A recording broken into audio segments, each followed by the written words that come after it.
오늘 하루 뉴스 중 가장 중요하게 여겨지는 것들을 파헤치는 뉴스 생로병사의 비밀.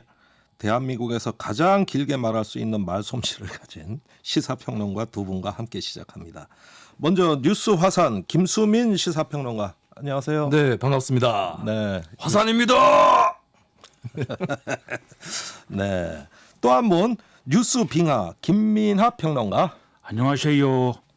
김민아입니다. 네. 시사 빙하입니다. 네. 앞으로 자주 좀 그 모드를 부탁드립니다. 자, 제가 아까 지금 대통령 성대모사를 했다는 것을 청취자 여러분께 말씀드려야 될 것 같습니다. 아니 그 대통령보다 더 진짜 같아요. 그럴 수가. 네, 그렇다면은 저로서는 큰 영광이고요. 눈물이 날 것 같습니다. 네, 빙하인데 열에 녹아서 눈물이 나고 있습니다. 아, 시작부터 심상치가 않네. 자, 우선 그 아까 뭐 축하 영상도 보셨고 오늘 첫 방송인데 어떻습니까? 심경들이 간단하게 한 말씀씩. 네, 걱정이 많이 되고요. 예. 예, 하지만 이 김종대가 누굽니까? 본인이 이제 구국의 강철 이빨이라고 얘기를 했다지만 사실 저희 두 사람더러 뭐 대한민국에서 제일 뭐 길게 말할 수 있는 사람들이라 이렇게 얘기를 하지만 진행자도 지금 만만치 않거든요. 제가 볼 때는 네. 계속 이제 쑥꼭지를 틀어놓으면은 물이 계속 나오는 사람 중에 한 명으로 저는 알고 있기 때문에 이 방송은 끝나지 않는다. 네, 영원히 계속될 것 같습니다. 예, 좀 길게 말씀하시네. 네. 우리 김수민 평론가. 저한테도 축하 메시지가 도착을 해서 제가 네. 대독을 해드리도록 하겠습니다. 네. 예, 뉴스를 음악처럼 틀어드리는 시사계 DJ처럼 해주시기 바라겠습니다. 아, 예, 똑같습니다. 자, 그 길게 말씀하셔봤자 소용없어요. 이거 다 시간 제한이 있는 방송이에요. 좀 명심해 주시고. 자, 먼저 오늘 국감 뉴스가 아주 뜨거웠습니다. 뭐 아예 그냥 방송이 국감을 중계 방송하고 있어요. 예, 이런 일은 처음이에요. 국감 소리 한번 듣고 가겠습니다. 정치적 중립을 지켜야 될 검찰총장으로서는 선을 넘는 발언이 있었다라고 생각합니다. 대단히 죄송스럽고 지휘 감독권자로서 민망하게 생각합니다. 법무부 장관은 검찰총장의 상급자이다. 네. 부하라는 표현을 네. 누구도 사회에서 사실 안 쓰는 표현이니까요. 저도 부하라는 단어는 생경합니다. 언론이 제 아들과 저에 대해서 한 31만 건 보도를 했어요. 뭐 그렇게 무차별적 보도를 하고 여론 조사를 한다면 알겠습니다. 네, 저렇겠죠. 알겠어요. 네, 예, 네, 알았어요. 네. 의원님도 장관 한번 저는 그렇게 해보십시오. 생각해요. 도대체 왜? 난장판이네. 예. 그렇습니다. 네. 예. 그래 오늘 이 추미애 장관 뉴스 김민하 평론가 어떻게 보셨습니까? 일단 말이에요. 제가 한마디로 추미애 뉴스다 이렇게 말씀을 드렸는데 다 추미애 신문 같고 추미애 방송 같고 이제 추미애 장관에 굉장히 포인트가 맞춰져 있습니다. 네. 근데 이 난리가 시작된 건 어쨌든 라임 옵티머스 얘기 아니겠습니까? 그렇죠. 그래서 생로병사를 갖고 얘기를 해본다면 이 뉴스는 어쨌든 라임 옵티머스 정관계 로비 의혹으로 태어났습니다. 태어났다. 그런데 금융사기 피해자들의 분노 이런 것들이 막 이렇게 활화산처럼 김수민 화산이 아니라 이 분노가 활화산처럼 막 피어오르다가 늙어버리고 말았고요. 노하고 늙고. 그렇습니다. 네, 생롬까지 갔습니다. 그렇습니다. 그것이 추미애 대 윤석열, 뭐 검찰 게이트 이런 정치적인 뉴스로 병들게 됐는데 과연 이게 어디까지 가서 언제 죽을 것이냐 제가 상당히 흥미롭습니다. 그러니까 이 뉴스에 지금 노까지는 왔는데 앞으로 병과 사가 남은 건데 별로 아닙니다. 아름답지 않은 이유. 병 들었습니다 이미. 이미 병 들었어요. 그렇죠. 네. 네. 검찰 게이트 그다음에 이제 추미애 대 윤석열 대결 구도 이런 것들로 병이 들어버렸습니다.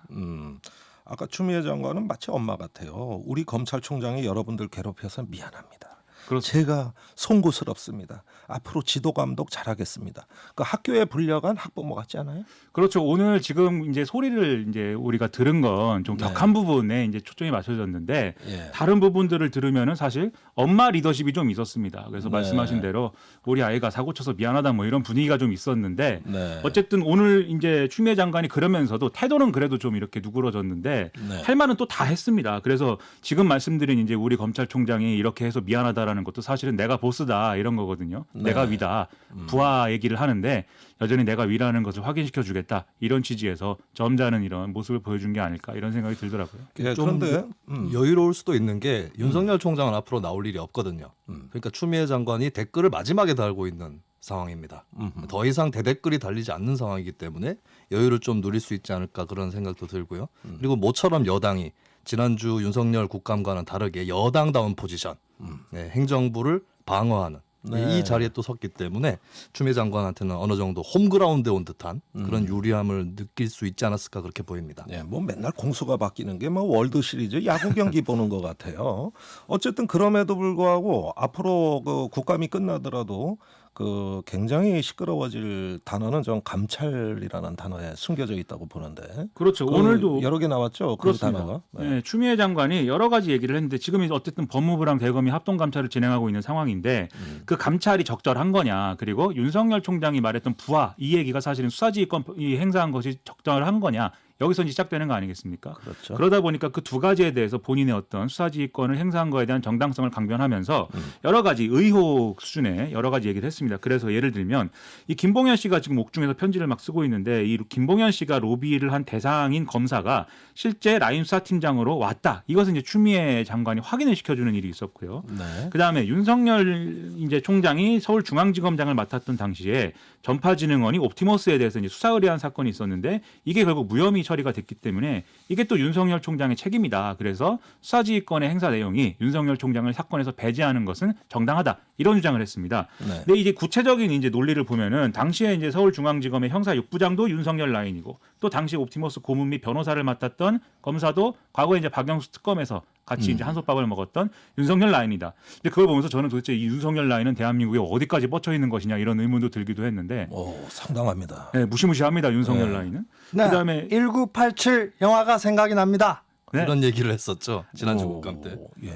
의원님 제가 뭘 그렇게 잘못했습니까? 네, 아무튼 그리고 여기에 대해서 조선일보와 중앙일보의 사주를 만났다. 이 의혹도 있지 않습니까? 아니 이거 어떻게 된 겁니까? 그 사주 만난 거 오늘 추미애 장관한테도 장관은 사주 만났냐 이런 질문도 나오던데. 그렇습니다. 뭐 어떻게 된 거예요 이게?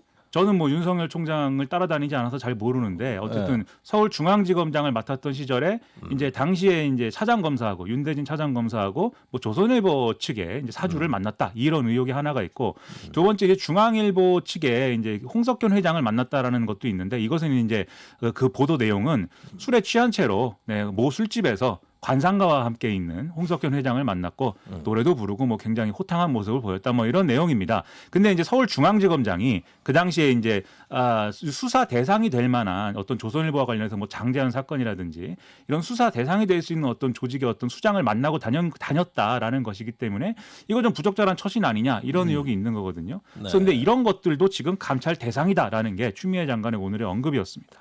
자, 요 대목이 바로 뭐 윤석열 총장이 정치하려는 거 아니냐 이런 어떤 그 혐의를 막 불러일으키게 된 대목이겠죠.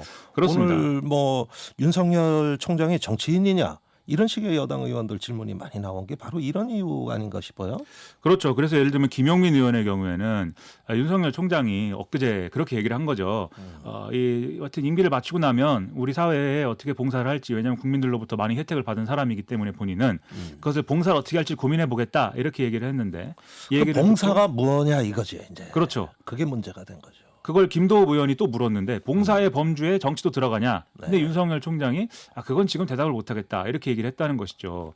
제가 여기서 이렇게 김종대 전 의원님은 다시 선거에 출마할 예정이 있습니까? 이렇게 물어보면 현재로서는 고민 중입니다. 현재로서는 결정된 거 없습니다. 이렇게 정치인은 원래 해요. 네. 원래 그렇게 해요. 큰일입니다. 선거 돈 많이 드는데. 예, 네. 그런데 검찰총장은 저기 뭡니까 정치 안 합니다. 이렇게 대답해야 되는 게 정석이잖아요. 이 방송 사모님도 들으실 것 같은데 아무튼 그래서 그런 얘기가 나오다 보니까 김용민 의원 같은 경우에 이게 윤석열 총장이 그동안 검사 생활하면서 배우자에 관한 의혹, 장모에 관한 의혹 이런 것들을 뭐 이렇게 무혐의를 주는 방향으로 영향력을 행사한 걸로 의심이 되는데 네. 그 이유가 바로 주변을 깨끗하게 한 다음에 정계 투신하려고 하는 거 아니냐. 네. 다시는 이런 생각까지도 든다. 이런 얘기까지 했거든요. 물론 추미애 장관은 뭐 그런 의심이 조금 드는 부분도 있으나 뭐 하여튼 지켜봐라 이렇게 얘기를 했는데 네. 계속 이런 식으로 뉴스가 계속 새로 태어나고 있습니다. 그래서 사실 라임 옵티머스 정관계 로비 의혹으로 태어난 뉴스지만 이 뉴스는 죽을 새가 없고 제 생각에는 당분간 하여튼 영생할 것 같은 그런 뉴스들이 이어지고 있어서 네, 참 신비롭습니다. 생로병사의 비밀 신비롭네요. 네. 저 남의 집안 걱정까지는 하지 마세요. 제가 뭐 나가서 집안 거덜내건 말건 너무 그건 뭐 아직까지는 결정 안 된 거니까. 아, 아직 결정이 안 된 거죠. 예, 결정 안 된 거니까. 역시 결정은 안 또 됐군요. 우리 네. 가족 의견도 참조할 겁니다. 남의 일 같지 않아가지고. 네. 더 걱정스럽습니다. 저기 또 그 불집힌 검찰 행정부 논란이 있어요. 네. 이게 뭐 검찰이 행정부냐 사법부냐 오늘 이상한 말들이 오고 가던데 네. 좀 설명 좀 해주세요. 이 뉴스는 살아 있는지도 잘 몰랐다가 어느 날 발견했는데 태어난 지 꽤 된 듯한 모습을 보이면서 껑충껑충 뛰어다니고 있습니다.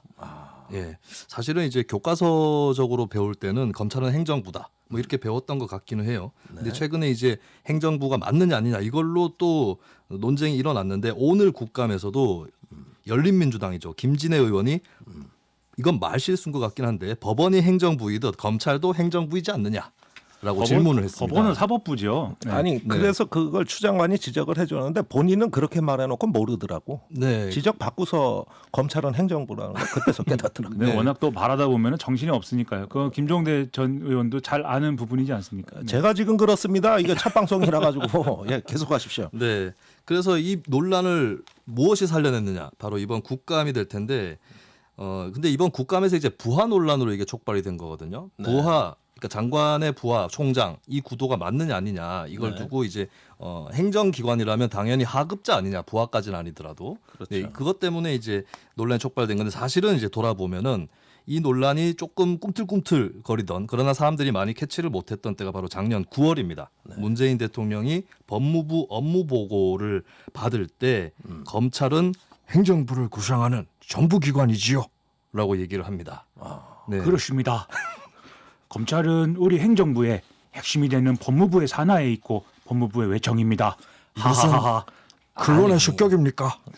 아니 왜 대통령이 두 명이냐고.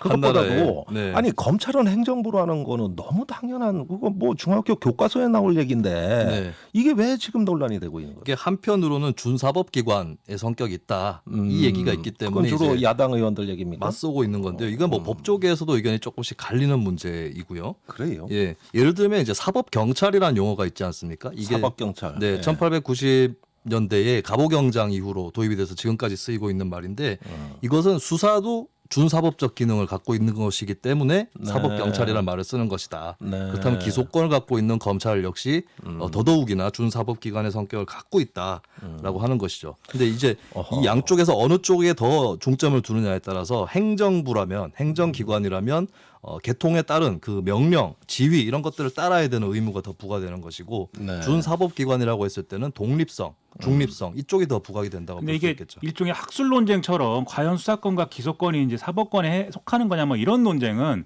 우리의 저 마음의 양식이 되고 우리의 정신을 살찌우는 좋은 얘기라고 생각하는데 보통은 그렇게 쓰이지가 않는 것 같습니다. 그래서 검찰이 우리를 건드리지 마라 이렇게 얘기할 때 우리는 준사법기관이자 법조 3륜의 하나이다 뭐 이렇게 주장을 하고 그다음에 검찰은 행정기관이야라고 주장할 때는 보통 이제 여당이나 이렇게 권력을 가지고 있는 쪽에서 검찰을 한번 손봐주고 싶다 이렇게 얘기를 할 때 이제 그런 얘기를 꺼내는 경향이 있는데 다 그렇다고는 건 아니죠. 좋은 논쟁도 많이 있는데 그런 것들을 지향하고 우리가 다시 이런 아카데믹한 자세로 돌아가서 학술 논쟁을 해야 됩니다. 검찰은 준사법기관이냐 아니냐. 그때부터 살살 어려워지기 시작하네. 아카데믹해지니까. 그렇죠. 제가 그 이제 이게 그 사법 분야, 행정 분야 어려운 얘기인데. 대학 졸업장이 없는데도 제가 이렇게 얘기했습니다. 네. 아 그래요? 네네. 예.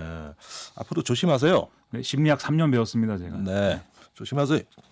자, 알겠습니다. 요 사법 분야, 행정 분야 이 얘기는 어느 정도의 그 독립성 또 중립성 이런 걸 판단하는 핵심 개념이라는 것 정도만 우리가 이해를 하고 다음번에 조금 뭐 전문가 한번 불러가지고 다시 자세하게 한번 들어볼 수 있으면 좋겠습니다. 네. 자, 이 주제와 관련해서는 더 이상 하실 얘기 없죠.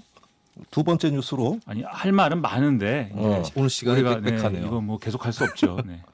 시간 없어요. 그렇죠, 그렇습니다. 네. 세상에서 제일 말 길게 하는 사람들 셋이 모여가지고 뭐 이 세상 끝날 때까지 얘기는 할 수 있지만 네, 참아야죠. 지금 본인이 제일 기세요. 네, 여기서. 참아야 됩니다. 네, 좀 참으세요. 네, 참습니다 저는. 네. 자, 두 번째 뉴스로 넘어가겠습니다.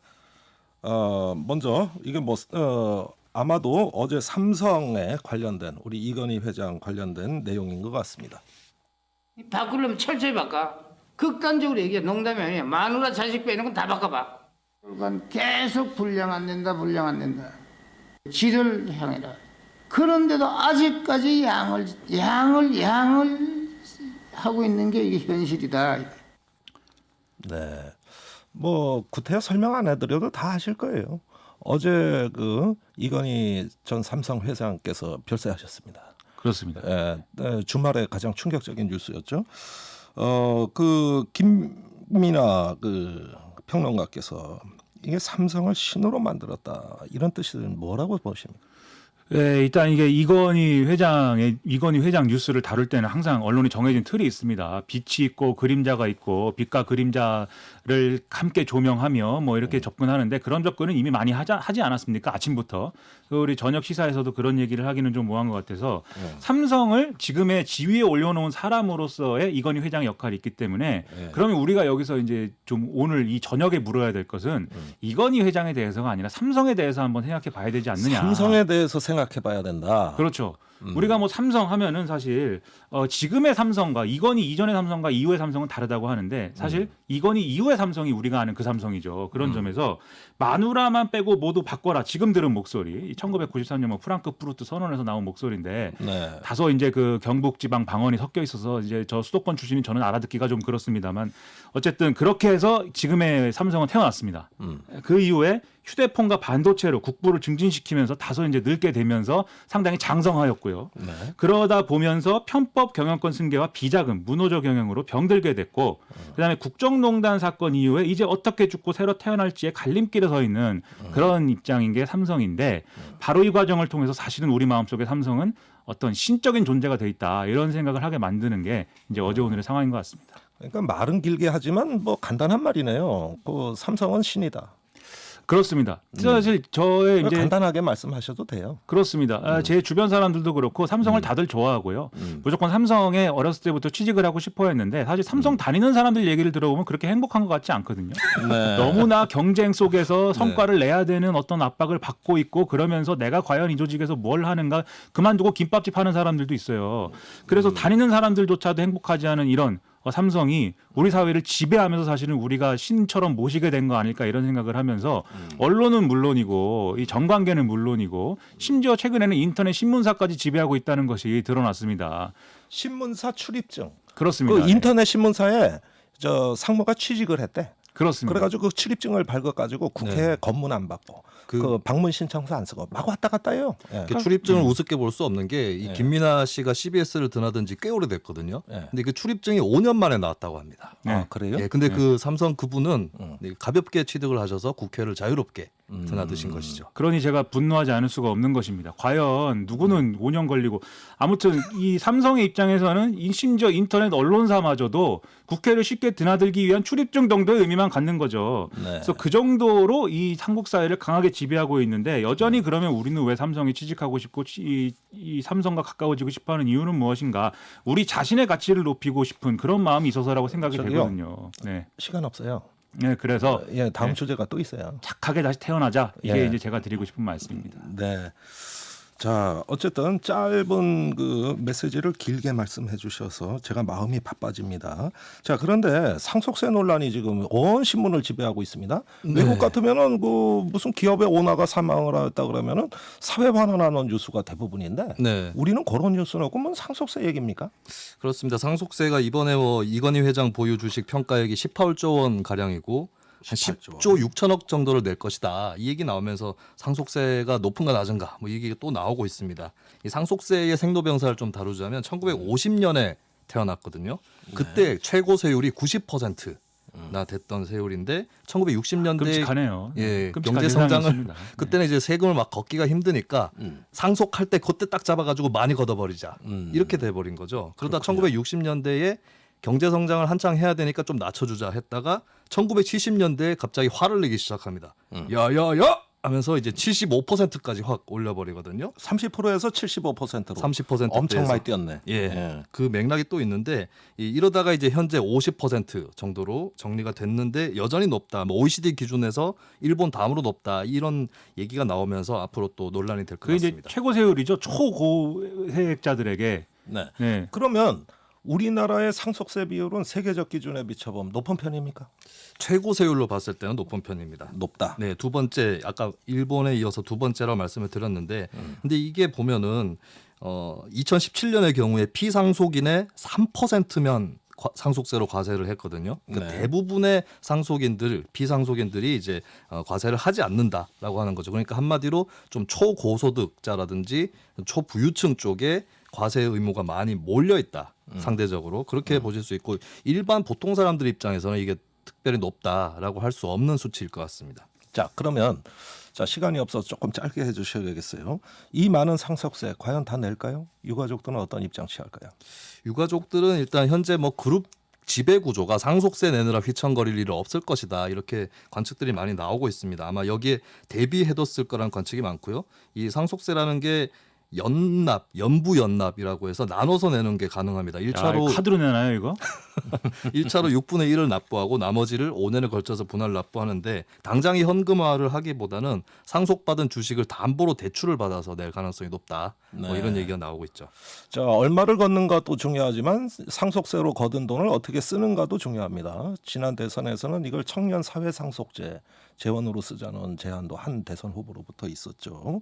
어쨌든 상속세에 대한 논란이 계속된다면 인하하자는 이런 어떤 주장도 곧 예상이 됩니다. 이게 부의 대물림의 문제로 우리가 보자면 상속세 최고세율은 높게 유지되는 게 맞는데 사실 일각에서는 그런 주장도 있습니다. 그게 대기업의 경우에는 대기업의 오너들의 경우에는 그럴 수가 있는데 작은 기업, 중소기업들의 경우에는 대를 이어서 기업을 물려주지 못하면 이 기업은 끝장난다 이렇게 주장하는 뭐 그런 분들도 있어서 여당 일부나 이런 쪽에서는 상속세 이거 좀 낮은 부분에서는 낮은 세율에서는 낮춰줘야 되는 거 아니냐 뭐 이런 부분들도 있는 것 같아서 이 논의가 어디로 가는 것인가 이 뉴스의 생로병사도 사실은 대단히 궁금합니다. 그러니까 제가 좀 이 뉴스를 보면서 불편한 것은 외국 같으면 이걸 어떻게 사회 환원하느냐 이 뉴스란 말입니다. 그렇죠. 예. 그런데 여기서 상속이라는 거 그 승계를 얘기하는 거 아닙니까? 그렇습니다. 사실상 상성그룹이 그 어떻게 친혈육한테 승계되느냐 이런 문제를 지금 의미하는 거기 때문에 어떻게 보면 사회적으로 환원되는 게 아닌 것 같아요. 그게 네. 10조 원인데 음. 이재용 부회장이 내야 될 돈이 지금 10조 원이라고 하는데 만약에 이제 주식 가치를 따져서 상속을 할 경우에 네. 사실 우리는 10만 원만 세금이 나와도 뭐 열받지만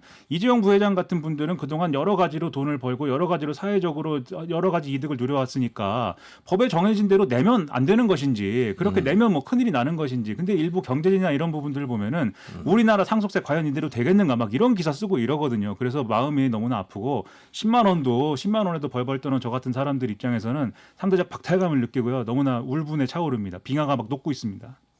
왜 그렇게 울분에 차요? 빙하가 10만 원에도 가슴이 떨리고 네 10만 원에도 그렇습니다. 네. 네. 방송 열심히 뛰세요. 그러려고 노력하고 있는데 그러려면 이 방송이 롱런해야 되는데 말이죠. 네. 롱런할 것으로 믿어 의심치 않습니다. 네. 우리 김수민 평론가 네. 이 상속세가 높아지고 또 이것이 이제 조세 부담으로 작용한다는 거는 주로 일부 기업인들 이야기 아니겠습니까? 네. 그러나 어떻게 보면은 사회적으로 출발선이 다른 우리 청년들 입장에서 생각해 보자면은 결국은 이 돈도 어떻게 잘 걷어서 쓰느냐 조금 더 생산적인 논의도 가능할 것 같아요. 그렇죠. 그리고 만에 하나 상속세를 낮춘다고 했을 때는 네. 보통의 소득세를 올려야 되는 반대급부도 있다. 이걸 말씀을 드리겠습니다. 자, 1부 순서 여기서 마치겠습니다. 두 분 감사합니다. 감사합니다. 고맙습니다.